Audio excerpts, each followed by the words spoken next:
L'école de mon fils m'a appelé au travail. Venez immédiatement, c'est une urgence. Quand je suis arrivé, il y avait des ambulances partout sur le parking. Le directeur m'a accueilli à la porte, le visage blême. Qui cuisine pour lui? Nous avons trouvé quelque chose d'inquiétant dans sa boîte à lunch. La police est là, elle vous attend. Ma belle-mère avait préparé son déjeuner ce matin-là, comme elle le faisait toujours. Un officier s'est approché de moi et m'a dit sérieusement, « Madame, avant de voir votre fils à l'infirmerie, vous devez d'abord regarder cette preuve. » Il a ouvert la boîte à lunch sur la table, juste devant moi. Mes mains se sont mises à trembler lorsque j'ai vu ce qui se trouvait à l'intérieur. Les lumières fluorescentes de mon bureau clignotaient alors que mon téléphone de bureau sonnait. J'étais plongé dans l'examen des rapports trimestriels, lorsque Janet, de la réception, a transféré l'appel sans sa joyeuse salutation habituelle. La voix du principal Morrison a coupé court avant même que je puisse finir de dire allô. « Madame Patterson, vous devez venir à l'école immédiatement. Il y a eu une urgence impliquant votre fils. » La glace a envahi mes veines. Mon fils de 7 ans, Tyler, allait parfaitement bien lorsque je l'avais déposé chez ma belle-mère ce matin-là. Il était tout excité par son activité de présentation en classe, serrant contre lui sa figurine de dinosaure préférée. Diane devait l'emmener à l'école, comme elle le faisait tous les mardis et jeudis. Elle m'avait envoyé un SMS une heure plus tôt, disant qu'elle avait préparé son déjeuner et qu'il passait une excellente matinée. Que s'est-il passé? Est-ce que Tyler est blessé? Ma voix s'est brisée alors que j'attrapais mon sac à main, déjà debout. Le ton du principal Morrison est resté soigneusement neutre. Votre fils est en sécurité, mais nous avons besoin de vous ici, maintenant. La situation est grave. Le trajet de 15 minutes jusqu'à l'école élémentaire de Riverside m'a semblé interminable. Mon esprit passait en boucle toutes les possibilités terribles, un accident dans la cour de récréation, une urgence médicale soudaine, ou peut-être quelque chose impliquant un autre élève. Rien ne m'avait préparé à ce que j'ai vu en tournant sur le parking de l'école. 2 ambulances étaient là, gyrophares allumés.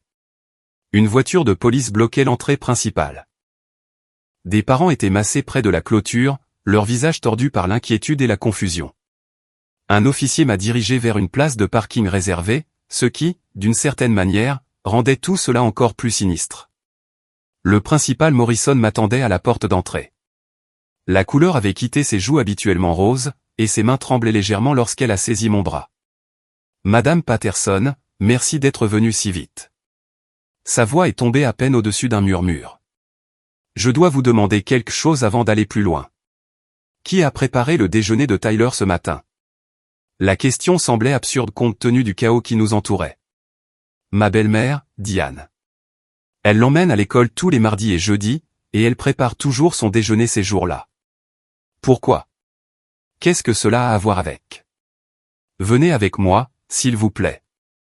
Le principal Morrison m'a guidé devant le bureau principal, vers la salle de conférence. 2 policiers se tenaient devant la porte. L'un d'eux, une femme portant les galons de sergent sur son uniforme, s'est avancé. « Madame Patterson, je suis le sergent Walsh.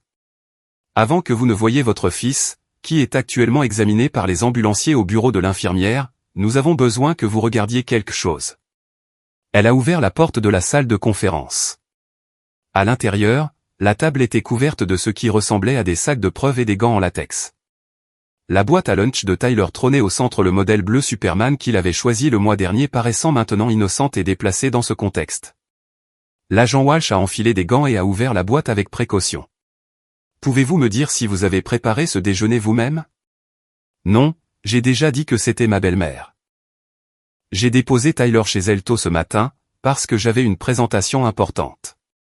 Diane a proposé de s'occuper de tout, le petit déjeuner, le déjeuner, et le trajet vers l'école. » Mes mots sortaient de plus en plus vite, sur la défensive. Elle fait ça 2 fois par semaine depuis des mois. Elle adore passer du temps avec Tyler. L'expression de l'officier est restée professionnellement impassible alors qu'elle sortait les objets de la boîte un par un sandwich dans un sac en plastique, une pomme, une brique de jus, et un petit contenant de ce qui ressemblait à des cookies. Puis, elle a ouvert le sac du sandwich. Mon estomac s'est noué. Entre les 2 tranches de pain complet, au lieu du beurre de cacahuète et de la confiture que Tyler adorait, j'ai vu quelque chose qui n'avait absolument aucun sens. De petits comprimés blancs étaient pressés dans ce qui semblait être du pain ordinaire, des douzaines d'entre eux, créant un motif ressemblant à une mosaïque cauchemardesque. Ce sont des pilules, ai-je dit bêtement, mon cerveau refusant de traiter ce que mes yeux voyaient clairement. Médicaments sur ordonnance, a confirmé l'agent Walsh. Nous les avons identifiés comme étant du diazépam, communément appelé Valium. D'après le décompte, il y en a assez ici pour causer des dommages graves, ou potentiellement tuer un enfant de la taille de Tyler. La pièce a semblé tanguer. Je me suis agrippé au bord de la table, mes notes de présentation de ce matin toujours serrées dans mon autre main. C'est impossible. Diane ne ferait jamais ça. Il doit y avoir une erreur. Les cookies contiennent aussi des pilules écrasées mélangées à la pâte. La voix du sergent Walsh est restée stable, mais j'y ai perçu autre chose à présent, de la colère, peut-être, ou du dégoût. L'un des camarades de classe de Tyler l'a vu sur le point de manger le sandwich pendant la pause déjeuner. L'enfant a pensé que les pilules ressemblaient à des bonbons et l'a dit au surveillant, qui a immédiatement confisqué la boîte et appelé le 911. Mes jambes se sont dérobées. Le principal Morrison m'a saisi par le coude et m'a aidé à m'asseoir sur une chaise. Est-ce que Tyler a mangé quelque chose? La question est sortie comme un croassement. Non. Le surveillant l'a arrêté à temps. Il est secoué et confus quant à la raison pour laquelle tout le monde fait tant d'histoires, mais il est physiquement indemne, a fait une pause le sergent Walsh. Nous sommes très chanceux qu'un autre élève ait remarqué quelque chose d'inhabituel et ait parlé immédiatement.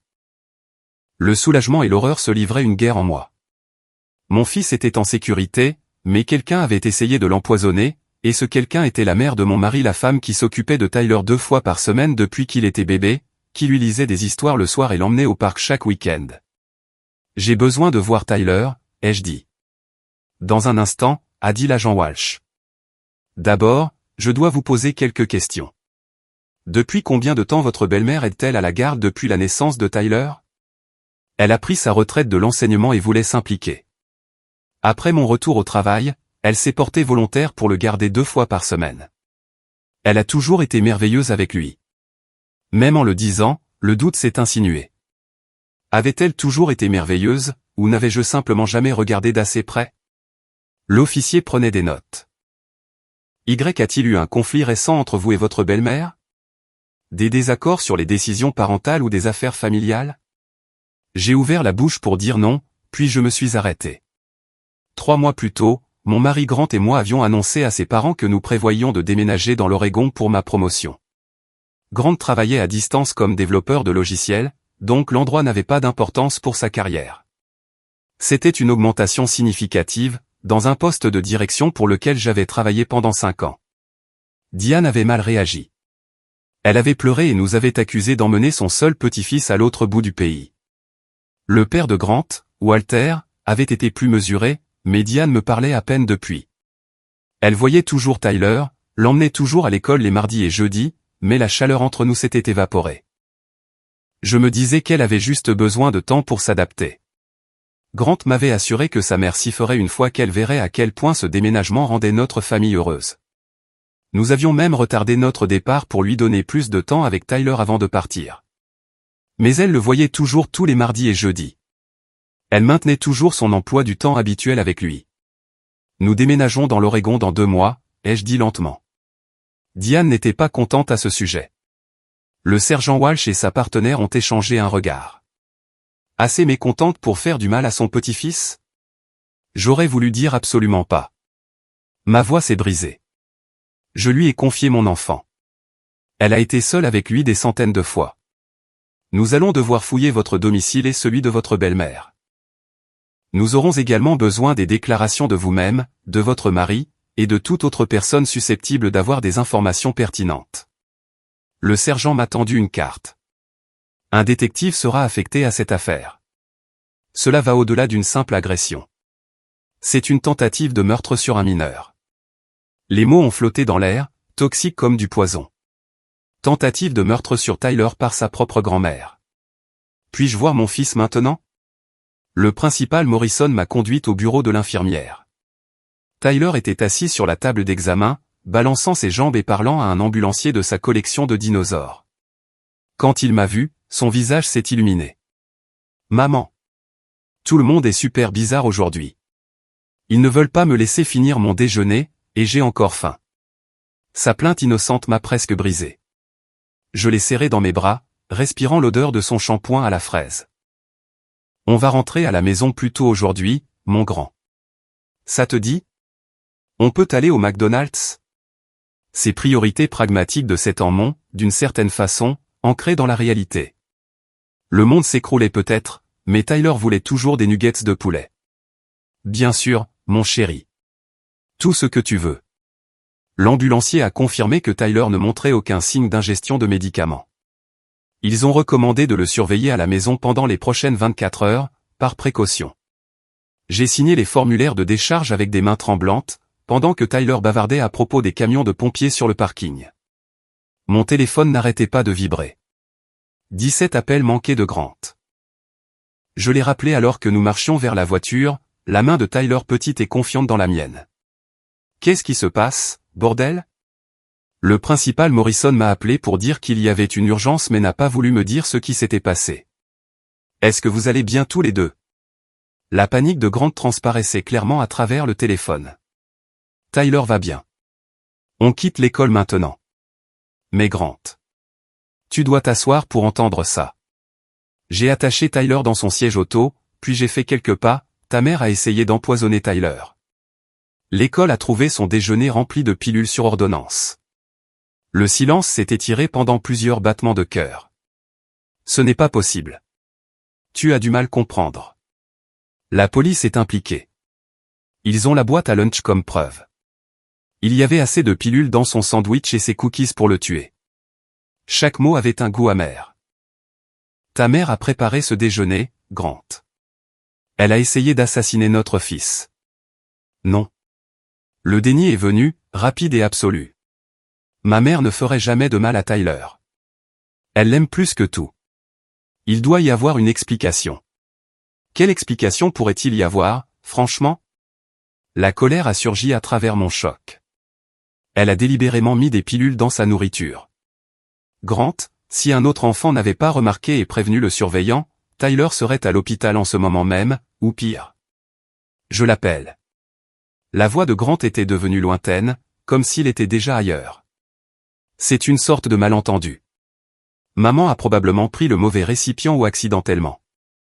Accidentellement écrasé des pilules dans de la pâte à cookies. Accidentellement pressé des cachets dans un sandwich. Grant, écoute-toi. Je quitte le travail maintenant. Ne parle pas à la police sans que je sois là. Et n'ose pas accuser ma mère de tentative de meurtre alors que nous ne savons pas ce qui s'est réellement passé. Il a raccroché avant que je puisse répondre. Je suis resté debout sur le parking de l'école, mon téléphone toujours pressé contre mon oreille, regardant mon fils donner des coups de pied contre son siège auto à travers la vitre. Il avait l'air si petit, si vulnérable, et mon mari venait de choisir sa mère plutôt que la sécurité de Tyler. Le trajet du retour s'est déroulé dans un brouillard. Tyler babillait à propos de sa journée, inconscient du désastre qui tourbillonnait autour de lui. Je lui ai acheté du McDonald's et je l'ai laissé manger dans le salon en regardant des dessins animés, brisant nos règles habituelles parce que plus rien ne semblait habituel. Grant est arrivé 30 minutes plus tard. Sa cravate était de travers et son visage rouge, comme s'il avait couru. Il a à peine jeté un coup d'œil à Tyler avant de m'entraîner dans notre chambre. J'ai parlé à maman. Elle est dévastée. Elle dit qu'elle a préparé un déjeuner normal et qu'elle n'a aucune idée de comment des pilules ont pu finir dans la nourriture de Tyler. Elle pense que peut-être quelqu'un à l'école essaie de la piéger. J'ai regardé mon mari comme s'il lui avait poussé une deuxième tête. La piéger, Grant? Elle a préparé le déjeuner chez nous ce matin. Personne d'autre n'y a touché entre le moment où elle l'a fait et celui où Tyler l'a ouvert à l'école. Tu ne le sais pas, Tyler aurait pu échanger son déjeuner avec quelqu'un. Un autre enfant aurait pu ouvrir sa boîte pour lui faire une blague. Maman a dit qu'elle avait fait son sandwich habituel et ajouté quelques-uns de ses cookies faits maison. Elle ne ferait jamais de mal à Tyler. La police a identifié les pilules comme étant du Valium. Est-ce que ta mère a une ordonnance pour du Valium, Grant? Son visage est devenu soigneusement inexpressif. Beaucoup de gens ont des médicaments contre l'anxiété. Ça ne veut pas dire. Réponds à la question. Oui, elle prend du diazépam pour l'anxiété. Depuis des années, mais ça ne prouve rien. N'importe qui aurait pu accéder à ces médicaments. Je me suis assise au bord de notre lit, soudain épuisée. Tu ne crois vraiment pas qu'elle a fait ça? Je crois ma mère quand elle dit qu'elle n'a pas essayé d'empoisonner son petit-fils. La mâchoire de Grant s'est contractée de cette façon obstinée que j'ai appris à reconnaître en 8 ans de mariage. Je crois aussi que tu cherches des raisons pour couper mes parents de la vie de Tyler depuis que nous avons décidé de déménager. Pardon? Tu veux tellement cette promotion que tu es prête à enlever Tyler à ses grands-parents. Peut-être que c'est pratique pour toi. Peut-être que tu vois ça comme une justification pour limiter leur accès avant même que nous déménagions. L'accusation m'a frappé comme un coup physique. Tu penses que je mens à propos de pilules dans le déjeuner de notre fils pour marquer des points dans une bataille de garde contre ta mère? Je pense que tu es sous beaucoup de stress. Je pense que tu vois peut-être de la malveillance là où il n'y a qu'un accident malheureux ou un malentendu. La voix de Grant s'est légèrement adoucie. Chérie, je sais que le déménagement a été dur pour toi. Tu as travaillé des heures folles pour préparer la transition. Peut-être que... Arrête. Je me suis levé, les mains serrées en poing. Ta mère a essayé de tuer Tyler. La police a des preuves. Ce n'est ni du stress ni de l'imagination. C'est réel. Alors pourquoi ferait-elle ça? Donne-moi une seule bonne raison pour laquelle ma mère, qui a aimé et soigné Tyler depuis le jour de sa naissance, essaierait soudainement de l'empoisonner. Parce que nous l'emmenons dans l'Oregon, et qu'elle ne supporte pas l'idée de ne pas contrôler chaque aspect de sa vie. La vérité s'est cristallisée au moment où je la prononçais. Elle n'essaie pas de le tuer par haine, Grant. Elle essaie de nous faire trop peur pour qu'on le laisse hors de notre vue.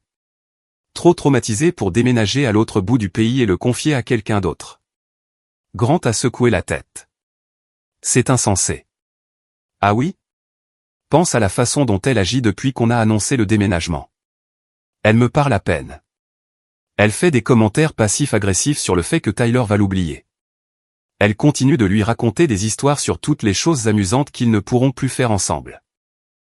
Je me suis rapproché, voulant de toutes mes forces qu'ils m'entendent vraiment.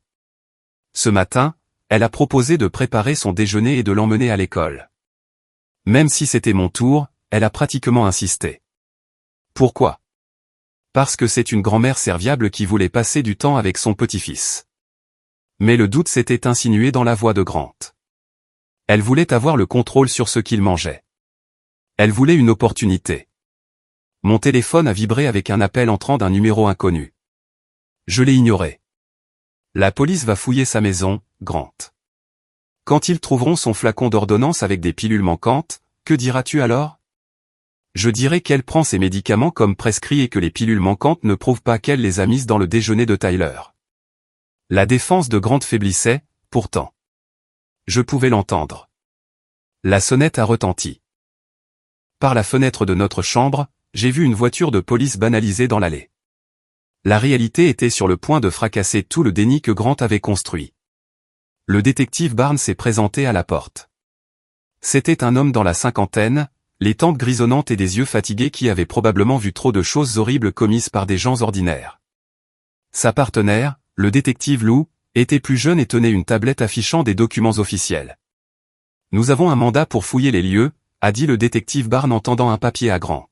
« Nous recherchons tout médicament, en particulier du diazépam, et toute preuve liée à la préparation de nourriture ce matin. » Le visage de Grant est devenu pâle en lisant le mandat.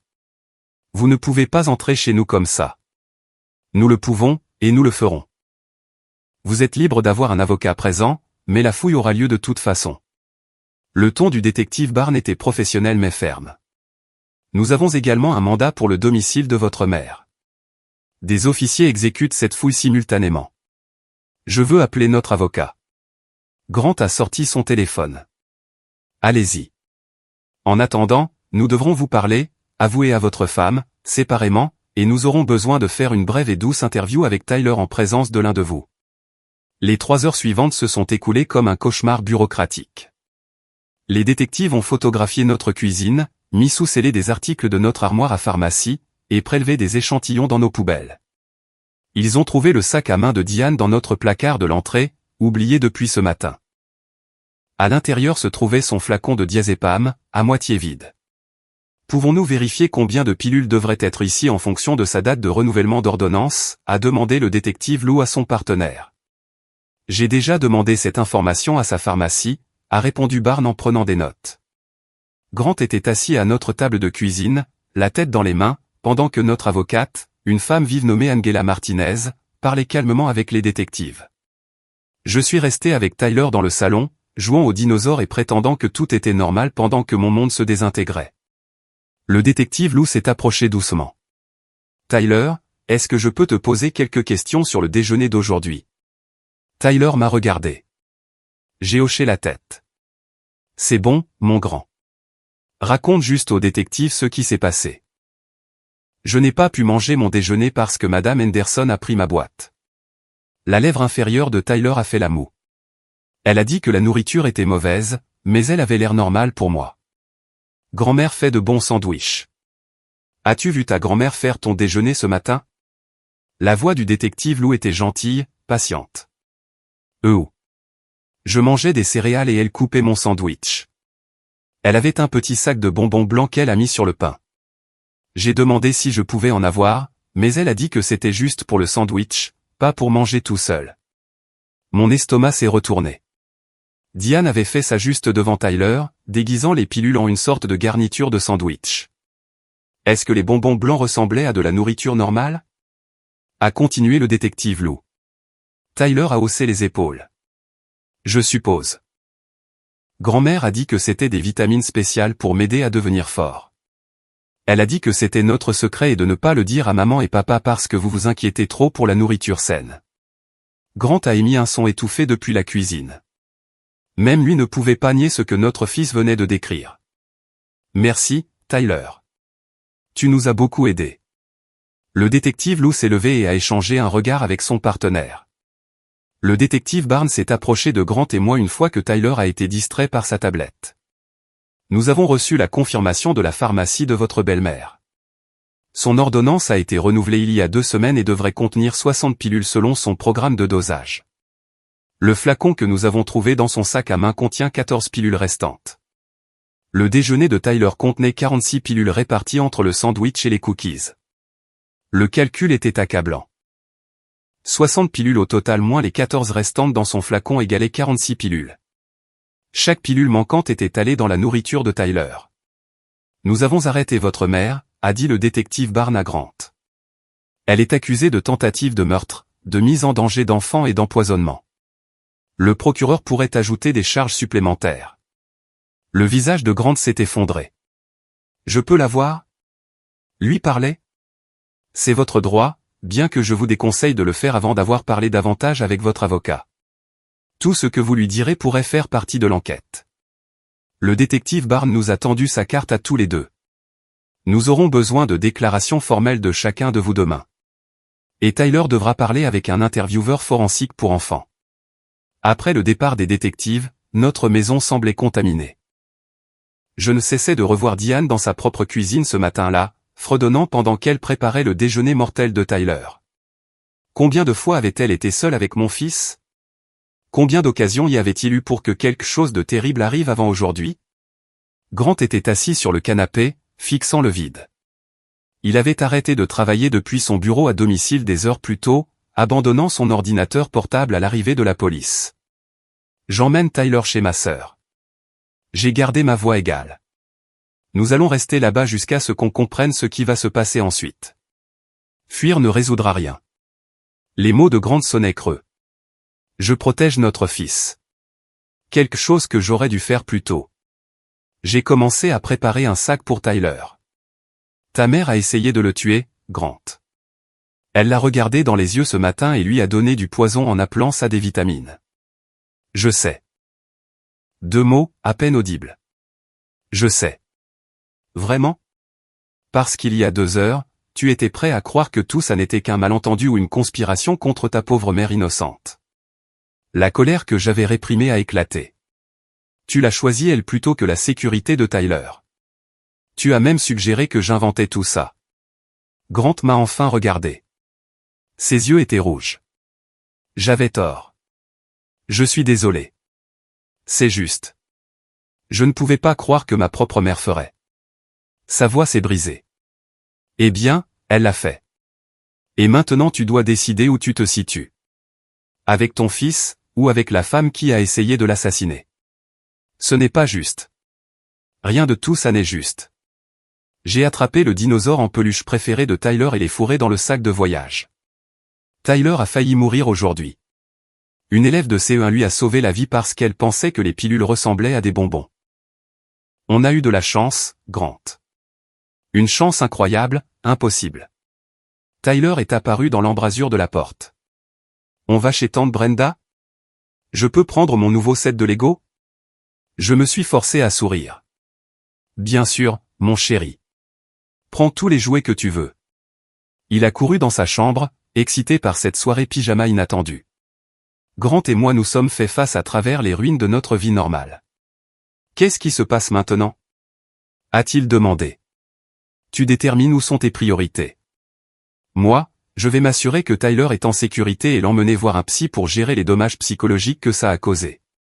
Ensuite, je vais témoigner contre ta mère et la regarder aller en prison pour avoir essayé de tuer mon enfant. J'ai ramassé le sac préparé. Ce que tu feras est ton choix. Ma sœur Brenda vivait à 20 minutes de là, dans un appartement qui sentait toujours la bougie à la vanille. Elle a jeté un coup d'œil à mon visage quand elle a ouvert la porte et m'a serré dans ses bras. J'ai vu les infos sur l'urgence à l'école. Tyler va bien? Elle s'est agenouillée à la hauteur de Tyler.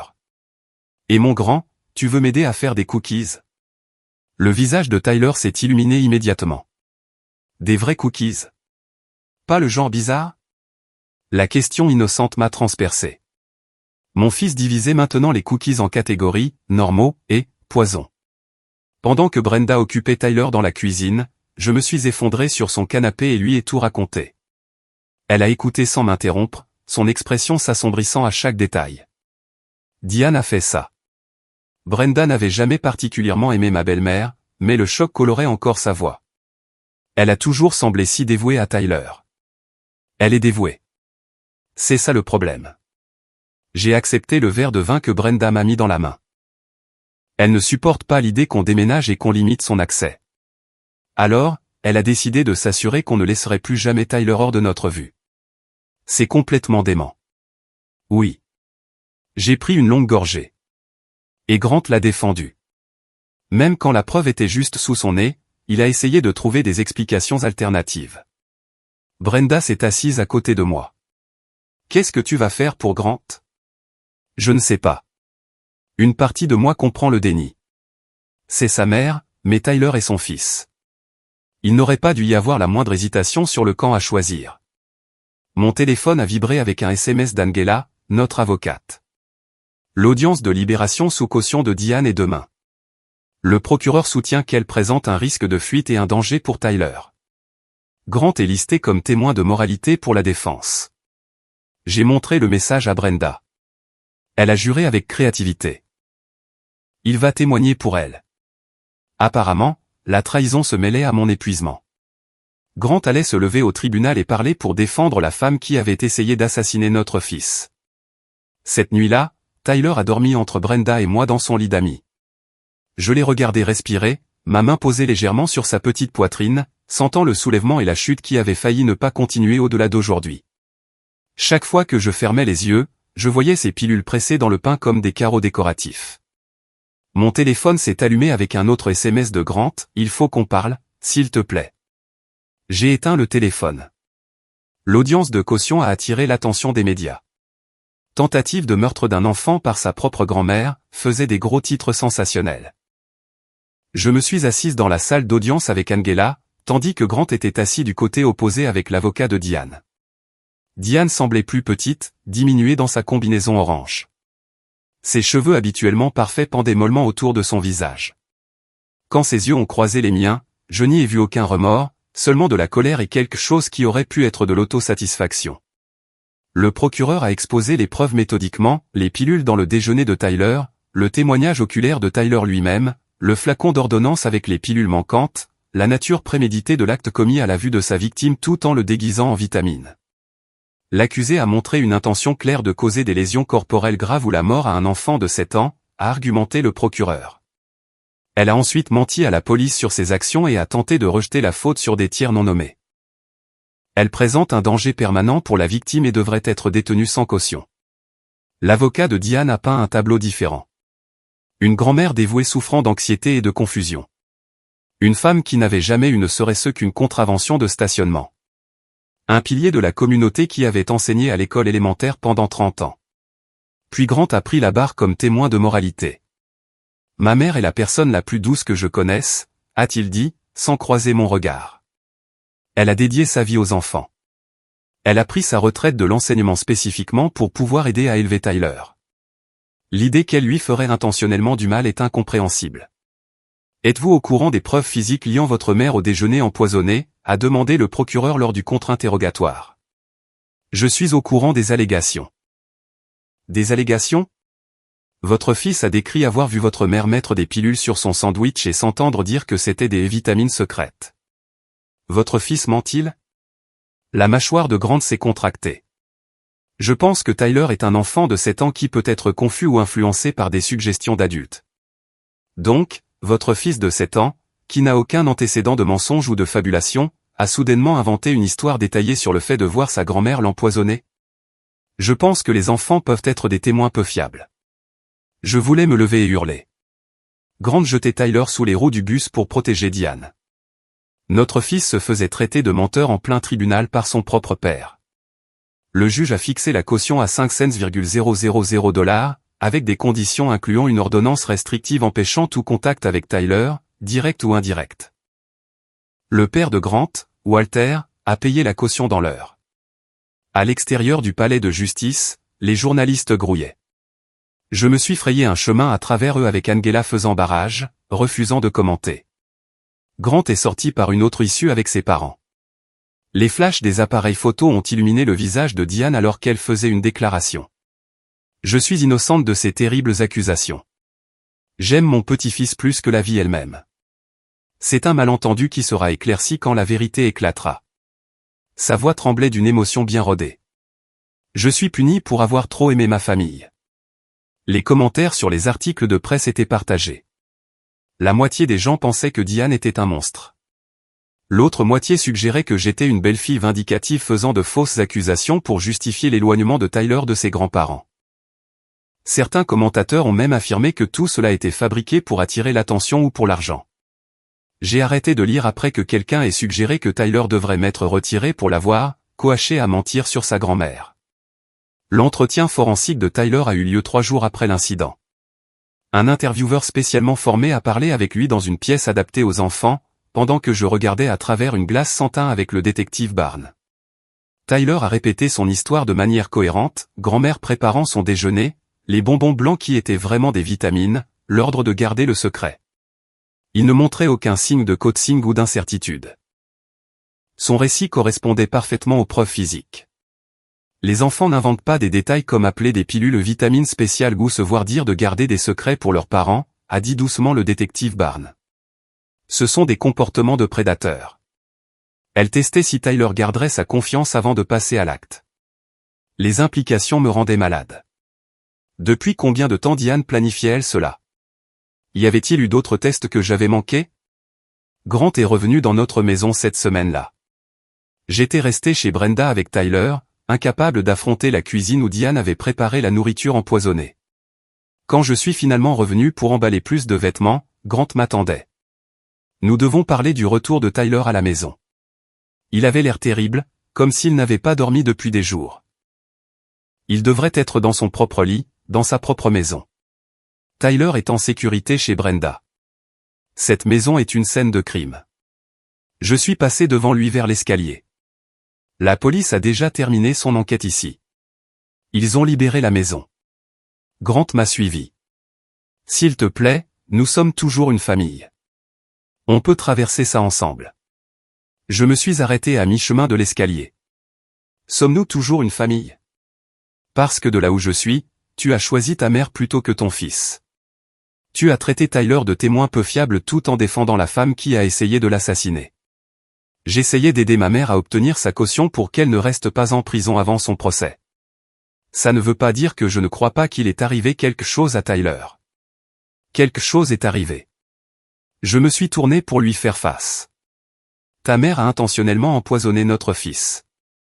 Dis-le, Grant. Arrête de te cacher derrière un langage vague. Il a tressailli. Je ne peux pas accepter qu'elle voulait le tuer. Peut-être qu'elle voulait le rendre malade pour qu'on ait trop peur de déménager. Peut-être qu'elle pensait que quelques pilules le rendraient juste somnolent et qu'on le garderait à la maison plus souvent.